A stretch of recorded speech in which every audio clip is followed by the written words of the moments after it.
Siapakah Insinyur Solah Atia ini?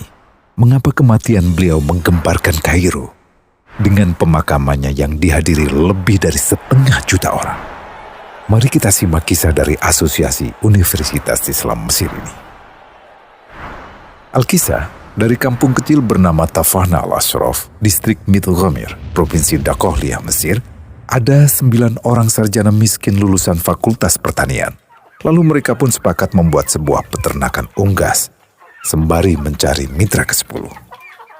Namun mereka terbentur modal, maka dengan sekuat tenaga mereka kumpulkan dari hasil menjual tanah, perhiasan istri, hingga meminjam. Meski tidak banyak terkumpul, namun mencukupi untuk memulai usahanya.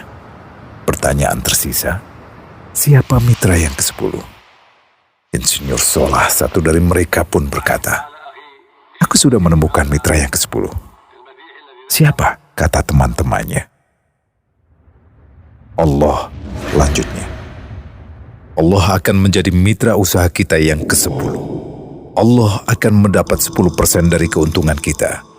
Dengan perjanjian, Allah yang akan memberikan perlindungan dan pemeliharaan, keamanan dari segala wabah penyakit." Akhirnya mereka pun sepakat.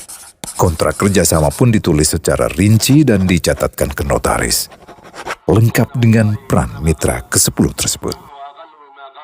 Tak disangka, setelah 1 musim bisnis mereka langsung meroket, jauh dari yang dibayangkan sebelumnya.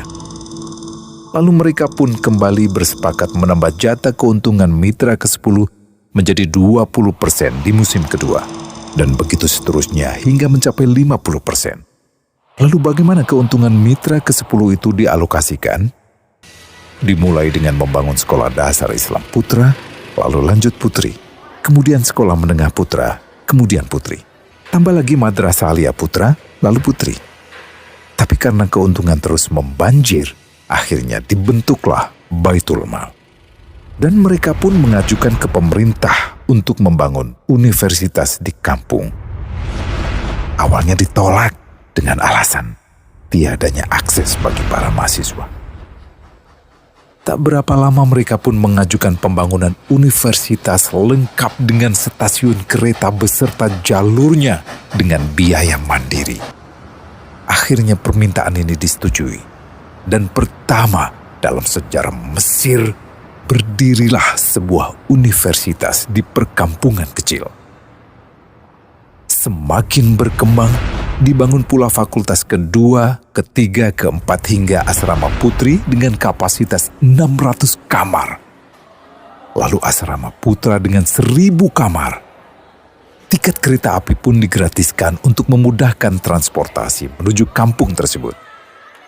Tak cukup hanya itu, dibangun Baitul Mal berikutnya hingga hilang kemiskinan di daerah tersebut. Dan program ini diduplikasi ke kampung-kampung lain hingga bisa dikatakan tak ada kampung yang disinggahi Insinyur Solah kecuali akan dibangun Baitul Mal untuk warga. Bantuan pun diberikan untuk fakir miskin dan para janda. Pemuda pengangguran pun dilatih untuk mengelola perkebunan sayur hingga mandiri, bahkan sampai bisa mengekspor ke negara tetangga. Pada saat panen raya, seluruh penduduk dikirimi paket sayur. Di hari pertama Ramadan diadakan buka puasa bersama untuk seluruh penduduk desa. Mereka memasak dan hadir ke lapangan yang dipenuhi beraneka makanan. Disiapkan juga perabotan untuk gadis-gadis yatim yang ingin menikah. Dan ini semua merupakan sedikit dari banyaknya kebaikan yang dilakukan oleh Insinyur Solah. Hingga pada akhirnya disepakatilah keuntungan perusahaan 100% untuk Allah. Insinyur Solah yang awalnya adalah salah satu mitra usaha berubah menjadi karyawan Allah. Dia hanya menerima gaji, namun dia memberikan Tuhannya syarat agar membuatnya hanya butuh kepadanya dan hanya meminta kepadanya. Inilah sosok Insinyur Solah Atia, aktor utama kisah menakjubkan ini.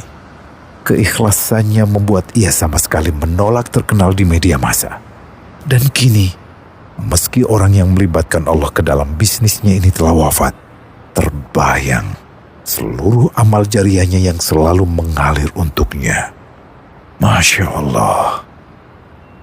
Pertanyaannya, akankah ini hanya menjadi sebatas kisah saja? Atau menjadi teladan bagi kita untuk mengikuti jejaknya?